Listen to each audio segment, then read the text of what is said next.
What's going on, guys? Welcome to another episode of View for Kaiju number 8.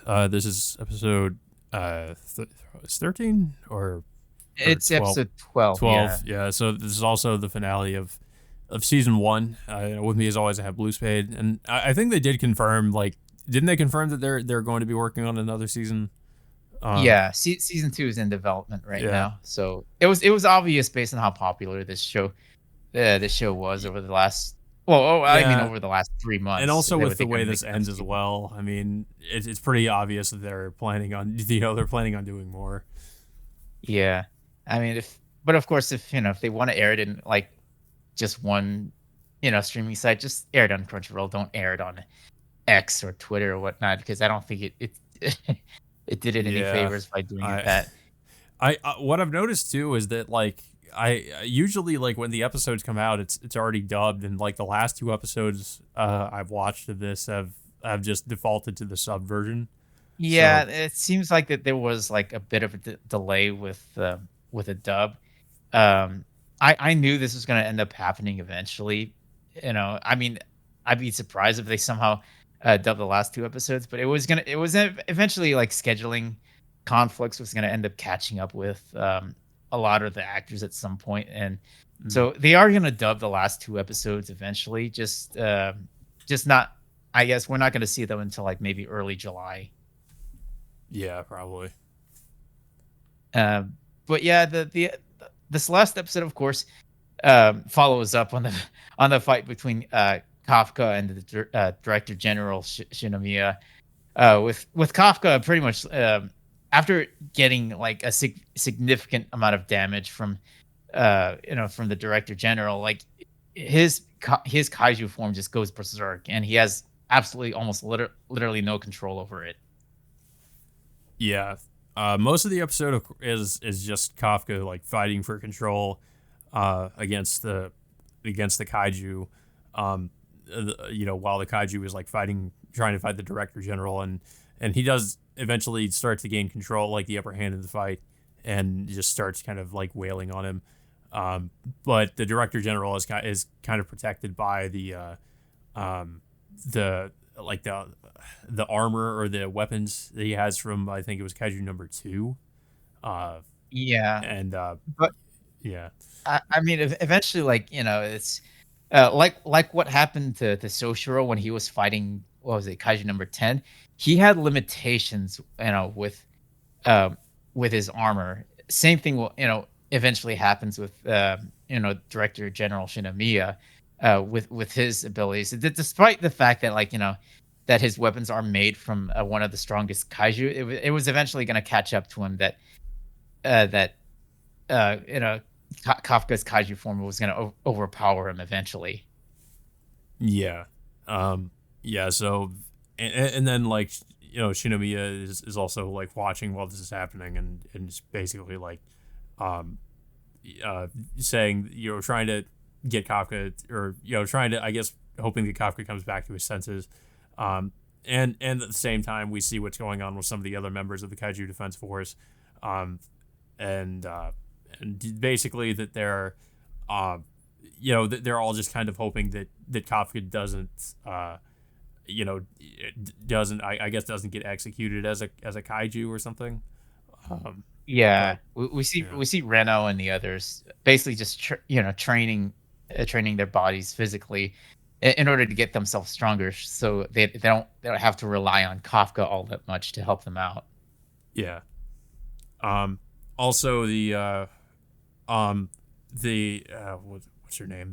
The head, or like, I forget, what was the main. What was it, Mina? Yeah, Mina. She goes to talk to I guess the higher ups of the Kaiju Defense Force, to basically try to uh, uh, like, I guess, plead Kafka's case, to say like why he shouldn't be executed, or why he should be set free. Um, and they're basically saying that he has essentially, because he has like a what was it, like, he has a lot of humanity or something like that. Um, Well, she with she goes into detail, like, about his yeah, like the physical things he's aptitude. done to like save the other members of the Kaiju Defense Force, like his, that he has proven himself that he's capable of, that he is a useful asset to the organization. Um, but of course, like because of that's the conclusion she comes to, they all like kind of scoff at it and say, that's not a good reason for us to consider like keeping him alive. Um, Yeah. but I think that oh, that's right. I think so. I think this does happen like after Kafka does like end up like well not the confrontation I guess with him and the director. He eventually like is able to of course come back to himself, but he has to like fight off the I guess the kaiju part of himself, and like regain his human self. And Yeah. yeah, so and eventually like just he does come back from from the kaiju trying to take control of him and regains control of his body, but then he just passes out afterwards. Yeah, And he just, like, punched a gigantic hole through his oh yeah, chest. right. So he basically he's able to like come back to his senses by doing that. Um, but because of his kaiju, him being like part kaiju, he is like able to kind of like heal himself because as the director points out to him later when he's in the hospital that like if he were fully human that of course he would have died because he would have just tore ruptured it or tore his heart out essentially. Um, Yeah. but it's pretty much like because it's a kaiju core, I guess it just regenerates itself, and it regenerate like the skin over where he had punched himself like had also regenerated. Yeah, with, after, Mina's testimony towards the higher ups, the director general decides to keep Kafka alive to use as an asset for the Kaiju Defense Force, because he knows that there's not as much of an opportunity to use Kafka as well. I mean, some of the other higher ups mentions that they could dissect Kafka and use his body parts as a weapon, similar to how they did with number two. But of course, uh, Director General Shinomiya mentions that even if it would prove an asset, it wouldn't be as effective as the original kaiju itself. Yeah. Um, yeah, and then that's kind of, I mean, that is kind of like where things end off in a way. Like we do get some other scenes with some of the other members just talking about the because they all get texts that basically inform them that uh that Kafka was I guess that Kafka was spared. Um, and then we also get like an after credits scene of one of the shapeshifter kaiju, basically Yeah, like they're kaiju number 9, right? yeah, that they have some. So like he said something like all phase one of our plan is complete. So I mean I guess they're we don't know exactly what they're planning, but um, yeah, they're probably saving that I guess for the second season. Um, but I mean I don't know. I thought overall like I thought it was like season one was fairly decent. Like I said, like my main criticism I guess of the show is that it doesn't necessarily do anything new in terms of like I guess mostly in terms of its characters, but it has like it is a little bit unique in the sense that it deals I guess with kaiju, um, and also just kind of I guess humans turning into shape shifting into kaiju, um, Mhm. and I mean I also like the idea that the main character is like a little bit older, like he's not like in a lot of shows like this the main character usually is like a teenager or maybe even like a young adult, but in this case, it's a guy who's more so in his 30s. The only problem I kind of had with this character is he doesn't really often act like a character that's that age. He tends to more so act like like kind of your typical like shonen protagonist, like teenager, as opposed to a guy like who's in his early like to mid 30s. Um, so I was a little bit disappointed with that, I guess. Like, because I was like, well, that's a little bit refreshing. We get a character who's like around that age, who's like the main character, but he just he doesn't really act like that too often. I guess that's like my main criticism of Kafka. Um, but that's kind of like the only issue I kind of had with him, though. Yeah, Um, it's like he doesn't really technically act his age at times, yeah, I mean, he tries to be like try to be more of a I wouldn't say much more of a mentor style of character. I mean, he almost comes across like that, you know, when he's around Reno or Shinomiya at times. But you know, he can often act a little bit immature, uh, you know, during I don't know in certain silly situations. Hmm. Um, yeah, I thought, and I mean the kaiju's also look pretty great. I thought that was another highlight of the series is that the kaiju look really good. The fight scenes were pretty good for the most part. In the art and animation department, I thought it was pretty decent. I just felt like it was a little bit lacking in characters, and plot was okay. I guess overall, if I were to give it a rating, I'd probably say it's a 7.